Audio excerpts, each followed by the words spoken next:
Good afternoon, everyone. This is Promila from Sanjeevni, and today is the 7th of July and the Wednesday note. It's a very special series today because we have our youth volunteers presenting this, and today is part two of the four-part series. We're going to talk about eating disorders. Well, this eating term is in the name, but this disorder is more than food. It's a complex mental health condition. And there are many, many kinds. And did you know there are over 20 million women and 10 million men, uh, male in the US, who are affected by any kind of a disorder, eating disorder in their lifetime. So, we're going to talk about a whole lot of it today.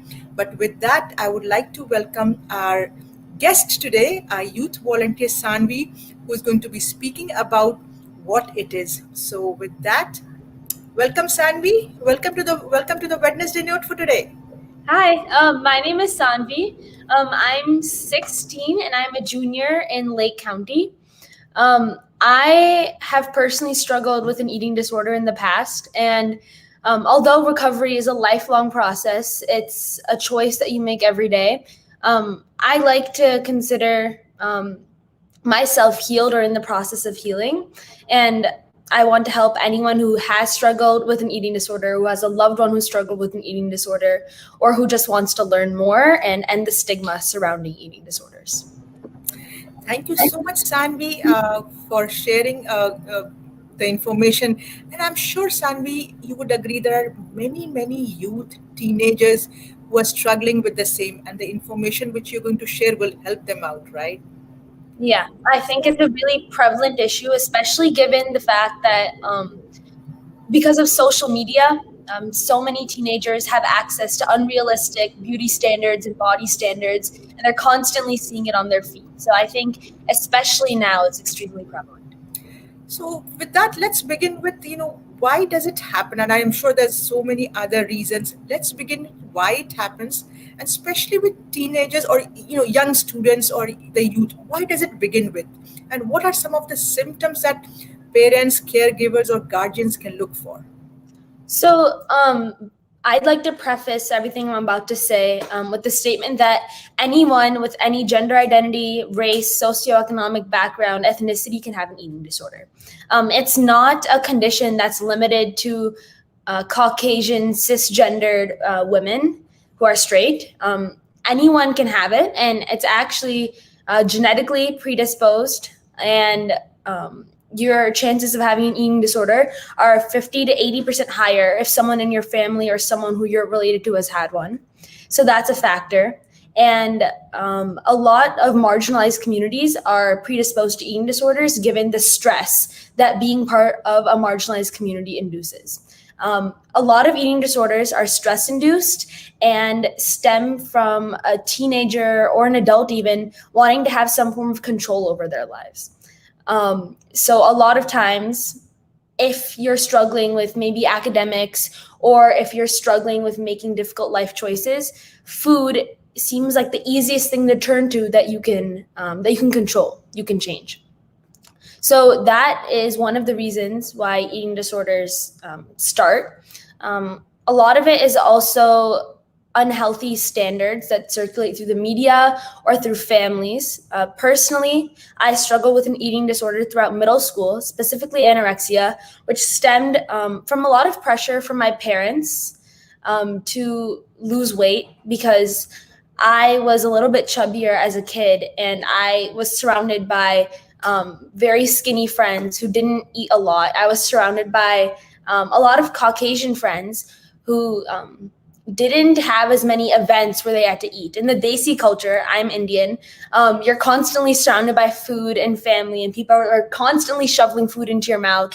So I was always on the bigger side. And so I struggled seeing everyone around me skinnier than me and quote unquote thinking that they were prettier than me.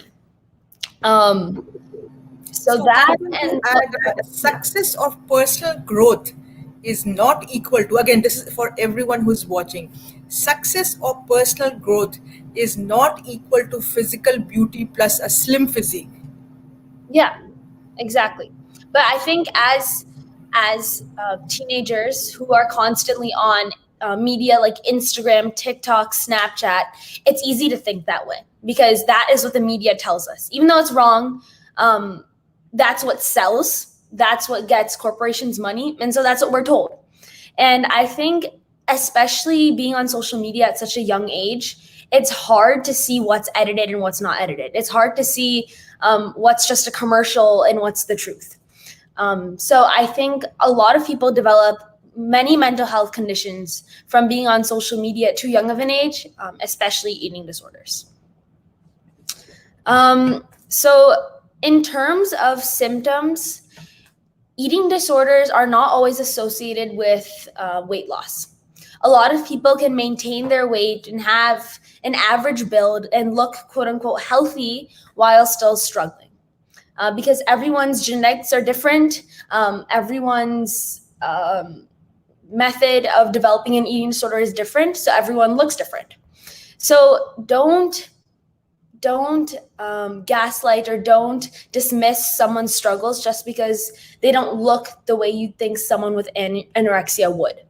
There's no look to an eating disorder, just like there is no race or gender attached to it. But other symptoms include memory loss, irritability, insomnia, fainting, dizziness, irregular menstrual cycles, a loss of period, puffy cheeks, bloodshot eyes, and a lack of energy and a resistance to social life.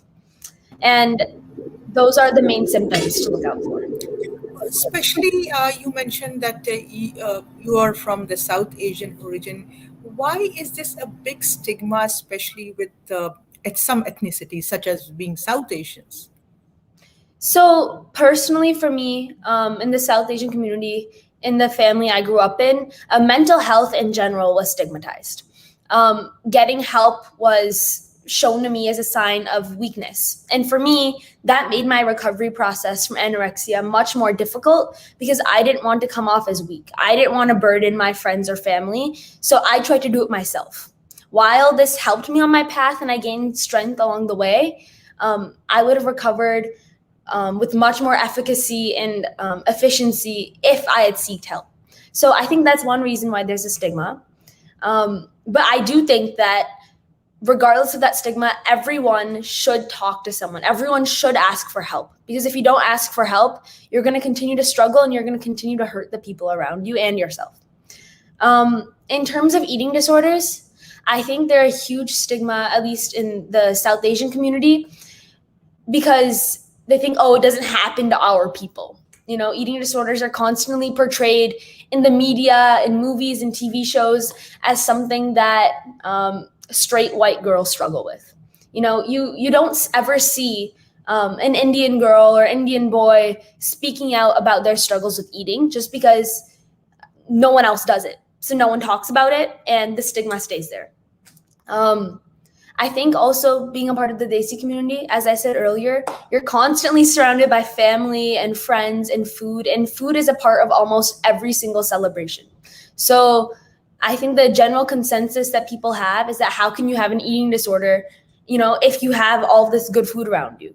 You know, your parents think, oh, why aren't you eating this good food I made for you? And you can't say anything about that because food is so ingrained into the way we show affection that talking about this feels almost selfish in this community. So I think that's a lot of where the stigma comes from. And I think the only way we can get rid of that stigma is by talking about it. The only way you can get rid of it is by making connections and realizing that you're not the only one going through it. Sanvi, you called out that stress is a big factor for any kind of eating disorder. And stress could be different, could be academics, could be personal, could be other reasons. Uh, Eating disorder can be eating a lot, not eating enough, or eating and purging, correct? So that food becomes more like a medicine or a therapy at during that brief period of whatever emotional turmoil the person is going through. If we know someone, young woman, young man who's going through with it, how can we help? Or how can anyone listening, how can parents help them to say, my child or someone I know is going through an eating disorder? So I'll speak from experience.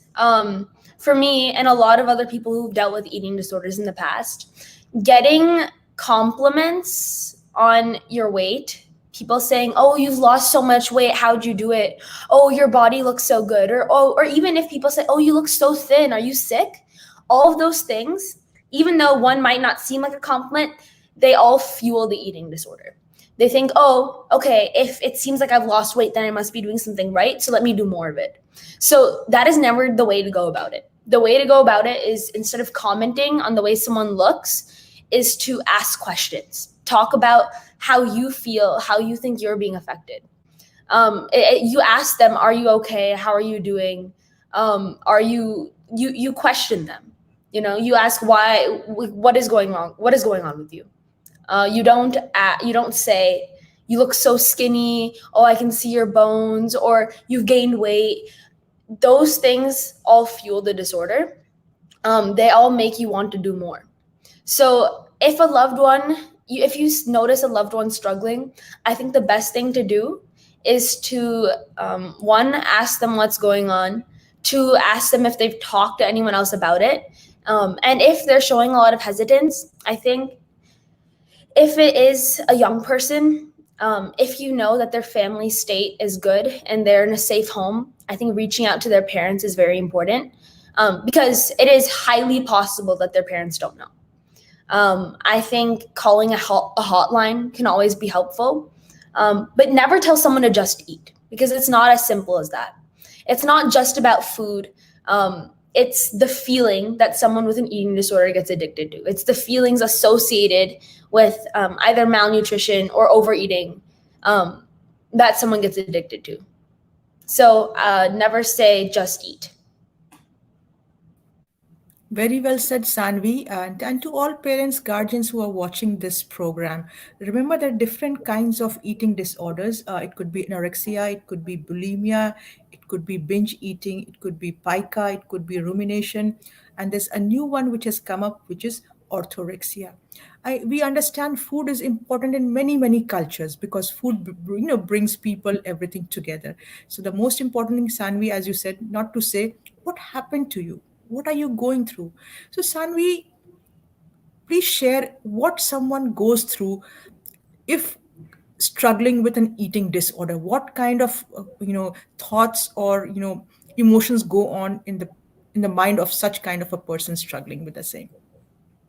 So I think one thing to really understand is that, um, I'll talk about anorexia and restrictive eating because that's what I've gone through. When you're not eating enough, you become very irritable. You lose a lot of your energy, and it's very, very difficult to maintain connections with anyone. You isolate yourself because going to social settings means you have to eat. You don't have the energy to laugh at jokes anymore. And eating disorders come with, generally, anxiety and depression, because when you're not getting enough food, you don't have the energy to be happy. And the anxiety stems from constantly being anxious around food. Your mind is always calculating the amount of calories you see, in each dish. Your mind is never at rest. All you think about is food because that's what you're not having, and your body needs that to survive. I think another thing that people, who have eating disorders struggle with is memory loss. I think for a lot of people, it's very hard to do well in school because it's hard to retain information. And even more than not being able to do that well in school, you don't get to make memories with your friends or with your family. Like in that period of my life, when I was about 12 or 13, I have almost no recollection of the fun trips my parents planned, of the outings my friends and I went on the surprise birthdays I had. I don't, because when you're not eating, your mind isn't working properly. Um, and even more than that, while hurting yourself, you're also hurting the people around you. I know that for me, my parents struggled when I was going through an eating disorder because they saw, how much I was hurting, and they saw how much pressure I was putting on myself, and how sad I'd gotten. And they blamed it on themselves. it wasn't their fault. It's not anyone else's fault. It's not your own fault either. It was not my fault. It just happened. But they blamed it on themselves. And they could not get me to get help because of the stigma. I didn't want to relinquish this control I had over my body and my weight and my mind. So I didn't get help, and they couldn't make me get help.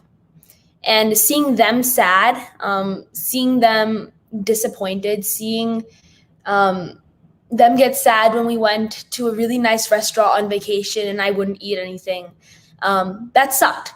Seeing my friends get closer because they were going out to social events together, and eating food together while I stayed at home and did my work to distract myself, and not eat, that was sad.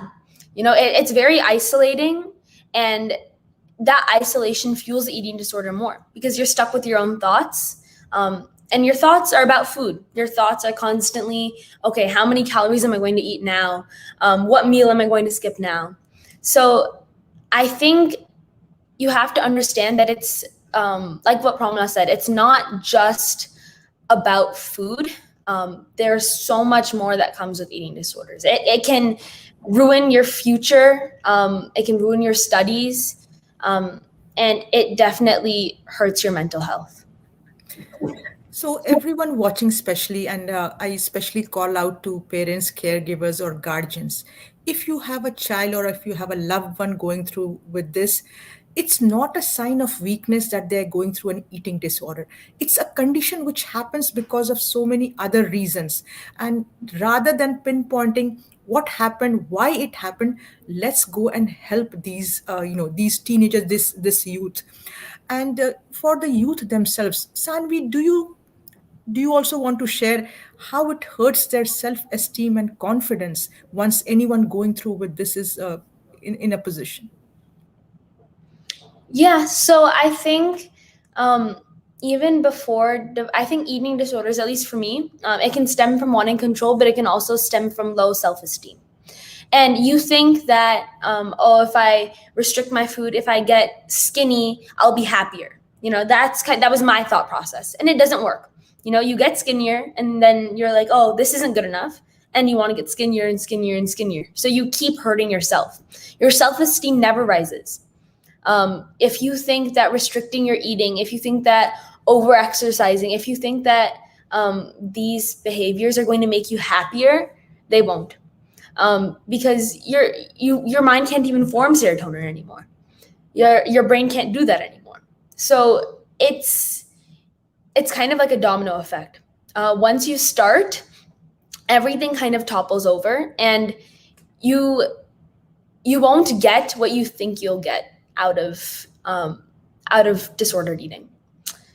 For me personally, I thought that once I got to a certain weight, to a certain build, I would be happy, I would stop, I would maintain my health, and I would move on. That's not how it works. Once you start, you just keep going. And that severely affects your self-esteem. And for me, it created a lot of body dysmorphia. And I developed opinions of myself which weren't true, because my mind couldn't think clearly, because I wasn't putting food into my body. I wasn't, giving myself the proper nutrition. My mind couldn't think properly, and I'd conditioned myself to hate myself. I'd use hate of myself as motivation, to look better, to do better in school. And that doesn't work. The only way you can do that is through self-love. And you can only love yourself if you're recovering. So yeah. It's truly to be applauded, Sanvi. We hope anyone who's watching this and anyone who's struggling with the same can go over what you have shared and at least try to help themselves. And if there's any questions, Sanvi is a youth volunteer with Sanjeevni. You can always contact Sanvi. You can always contact Sanjeevni at 224-424-0050. Remember, to anyone struggling with the same, help is there, but you have to just ask. And to all our youth, please, please never consider it as a stigma. It's a weakness. It's hope. Helping each other is hope. So Sanvi, let's also talk about, you mentioned that someone struggling with the same, especially say anorexia, has different kind of symptoms, what their body goes through with it. When a young, again, I'm just going to ask about, a female, if they stop menstruating or their menstruation periods are less fewer, what impact it has into adulthood? Yeah, so for me, the reason that I wanted to recover, and although I didn't at that time, I was scared to ask for help. The reason I wanted to make that journey was because I had lost my period. And when you lose your period, when your menstrual cycle becomes irregular, that damage can be irreparable and you can lose the ability to have a child. And not everyone wants children, and that's fine. But for me, that was my main motivation to recover. That and I wanted to see my family stop hurting. So I think that's one thing to consider is having an eating disorder and kind of fueling it. It can impact your future. It can impact the job that you have. It can impact whether you're able to go to college, and it can impact if you have a family. So yeah. So, Sanvi, well said. It's a domino effect. One thing leads to the other. So, thank you so much, Sanvi. I think this session was so useful, and your story was impactful in the sense we're going to help others. Your job, my job, our job at Sanjeevni, or our efforts will be to help anyone struggling with the same.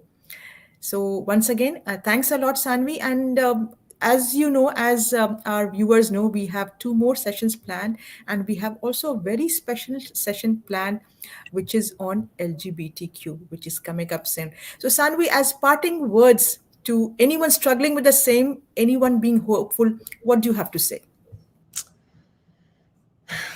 I just want to say that if you're struggling right now, or if you're in the process of recovery from an eating disorder, know that you are so, so, so strong. And even to just admit it to yourself is the strongest thing you can do. And if you don't want to recover for yourself, do it for the people that love you. Because I promise there are so many people that love you that are sad to see you struggle. There are so many people that love you who want you to have the best future possible for yourself and for your future family. And even more than that, if you're in recovery right now, know that healing is a lifelong journey. Recovery is a choice every single day. I make that choice. I wake up if I have a bad body image day and I feel bad about my body. I have one side of my mind telling me to maybe eat less today or to maybe exercise for 2 hours instead of one.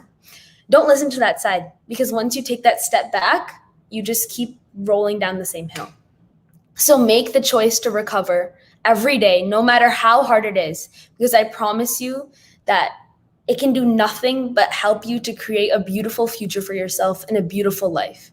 You have so many years ahead of you, and there's no point to life if you don't have fun and if you don't have people around you. And how can you have fun if you can't eat the good food at every vacation you go to, if you can't party with your friends and have a pint of ice cream when you're watching a movie? So do it for your happiness, and make sure that you're checking on your friends and your family all the time. Make sure that you are supporting them in their conscious choice to recover, and make sure that you're supporting yourself. You are beautiful, you are handsome, you are loved, and you are valid in your struggles and your recovery.